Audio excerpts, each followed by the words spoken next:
ত্রয়োদশ জাতীয় সংসদ নির্বাচন ও গণভোট আগামী 12ই ফেব্রুয়ারি অনুষ্ঠিত হবে। এই উপলক্ষে বগুড়া 2 আসনের মনোনয়নপত্র যাচাই বাছাই কার্যক্রম সম্পন্ন হয়েছে। রিটার্নিং কর্মকর্তা ও জেলা প্রশাসক তৌফিকুর রহমানের সভাপতিত্বে অনুষ্ঠিত যাচাইয়ে 7 জন প্রার্থীর মধ্যে 3 জনের মনোনয়ন বাতিল ঘোষণা করা হয়। অপরদিকে 4 জন প্রার্থীর মনোনয়ন বৈধ বলে ঘোষণা করা হয়েছে। বিস্তারিত থাকছে ডেস্ক রিপোর্টে। ত্রয়োদশ জাতীয় সংসদ নির্বাচন ও গণভোটকে সামনে রেখে বগুড়া 2 আসনের মনোনয়নপত্র যাচাই বাছাই কার্যক্রম অনুষ্ঠিত হয়েছে। বগুড়া সহকারী রিটার্নিং কর্মকর্তার সম্মেলন কক্ষে করতোয়া হলরুমে আয়োজিত এই কার্যক্রমে সভাপতিত্ব করেন রিটার্নিং কর্মকর্তা ও জেলা প্রশাসক তৌফিকুর রহমান। যাচাই বাছাইয়ে বগুড়া 2 আসনে মোট 7 জন প্রার্থী মনোনয়নপত্র জমা দেন। যাচাই শেষে নাগরিক ঐক্যের সভাপতি মাহমুদুর রহমান মান্না, জাতীয় পার্টির মনোনীত প্রার্থী শরীফুল ইসলাম জিন্না এবং গণ অধিকার পরিষদের প্রার্থী সেলিম সরকারের মনোনয়নপত্র বাতিল ঘোষণা করা হয়। অপরদিকে বিএনপির দলীয় প্রার্থী মীর শাহে আলম, জামাত ইসলামীর প্রার্থী অধ্যক্ষ মাওলানা শাহাদাতুজ্জামান, ইসলামী আন্দোলনের প্রার্থী জামাল উদ্দিন এবং স্বতন্ত্র প্রার্থী মোহাম্মদ রেজাউল করিমের মনোনয়নপত্র বৈধ বলে ঘোষণা করা হয়। এ সময় রিটার্নিং কর্মকর্তা জানান, মাহমুদুর রহমান মান্নার হলফনামায় অসত্য তথ্য প্রদান, তথ্য গোপন সহ একাধিক ত্রুটি থাকায় তার মনোনয়নপত্র বাতিল করা হয়েছে। বাতিল হওয়া প্রার্থীরা চাইলে আইন অনুযায়ী আপিল করতে পারবেন বলেও জানানো হয়। অপরদিকে সংশ্লিষ্ট আইনজীবীর পক্ষ থেকে জানানো হয়, ঋণ খেলাপির অভিযোগ নয়, বরং হলফনামায় মিথ্যা ও গোপন তথ্যের কারণেই মনোনয়ন বাতিলের সিদ্ধান্ত নেওয়া হয়েছে। অভিযোগ দিয়েছিলেন।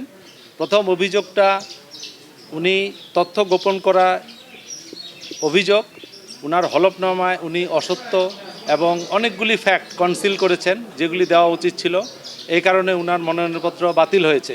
আর দ্বিতীয় আরেকটা অভিযোগ ছিল, উনি ঋণ খেলাপি ছিলেন 28/12/2025 পর্যন্ত, সেটা আমরা নিয়ে এসেছিলাম, কিন্তু মাননীয় রিটার্নিং অফিসার আমাদেরকে শুনে ওই প্রশ্নে উনি মনোনয়নপত্র বাতিল করেননি। উনার মনোনয়নপত্র বাতিল হয়েছে উনি হলফনামায় মিথ্যা তথ্য, অসত্য তথ্য এবং তথ্য গোপন করার অভিযোগে শিবগঞ্জ আসনের, যেটা বগুড়া 2, এই আসনে নাগরিক ঐক্যের প্রার্থী জনাব মাহমুদুর রহমান মান্নার মনোনয়নপত্র বাতিল হয়েছে। আমি ব্যারিস্টার মোহাম্মদ রুকুনুজ্জামান শুনানিতে ছিলাম, আমার সাথে জনাব উজ্জ্বল ছিলেন, অ্যাসিস্ট্যান্ট অ্যাটর্নি জেনারেল, এবং পাশে আরও অনেক বগুড়া এখানে আইনজীবী সমিতির বিজ্ঞ আইনজ্ঞরা ছিলেন আমার সাথে। সবাই মিলে আমরা শুনানি করেছি। শুনানি অন্তে জনাব মাহমুদুর রহমান মান্নার নাগরিকের যিনি প্রার্থী, ওনার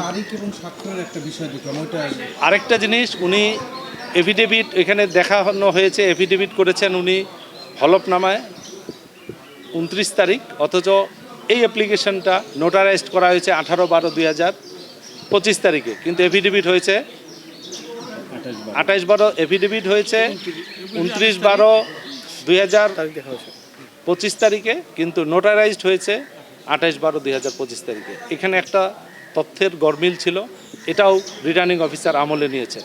ঠিক আছে, সেটা হলো যে আপনারা কার পক্ষে এসেছেন? আমরা এখানে এসেছিলাম, আসলে এখানে অভিযোগকারী ছিলেন অ্যাডভোকেট আব্দুল ওয়াহাব, উনি অভিযোগকারী ছিলেন, ওনার অভিযোগপত্র শুনানির জন্য এসেছিলেন।